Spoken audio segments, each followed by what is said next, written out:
আল্লাহ কেমন? আর রহমানি, রহিমি। অর্থ বলেন আপনাদের বিসমিল্লাহ অর্থ। আর রহমান অর্থ কি? দয়ালু, ঠিক না? আর রহিম পরম করুণাময়। দয়ালু পরম করুণা একই কথা, একই কথা না? অসীম দয়ালু পরম করুণাময়, হ্যাঁ। বারাকাল্লাহ ফিক, খালাস, হ্যাঁ।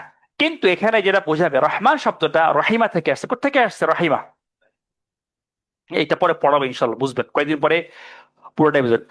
আর রহমান, আর রহমান, রহমান শব্দের অর্থ হচ্ছে জু আর রাহমাহ। জু আর রাহমাহ এটা বোঝায়। জু আর রাহমাহ রহমতওয়ালা। কি বোঝায়? রহমতওয়ালা। আর রহমান শব্দের শাব্দিক হচ্ছে সর্বাধিক পরিমাণ রহমতকে ধারণকারী। রহমান শব্দের অর্থ কি? রহমত ধারণকারী। কি পরিমাণ?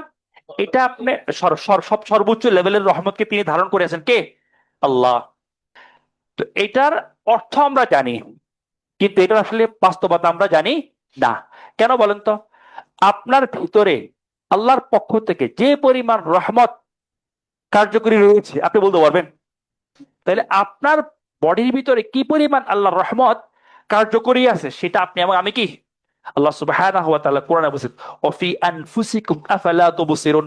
তোমরা নিজেদের দিকে তাকিয়ে দেখো না? বুঝে আসছে? হ্যাঁ। অতএব আল্লাহ সুবহানাহু ওয়া তাআলার যে গুণগুলো আছে, গুণবাচক শব্দটা, এগুলোর আমরা অর্থ জানি, কিন্তু এগুলোর বাস্তবতা জানি না।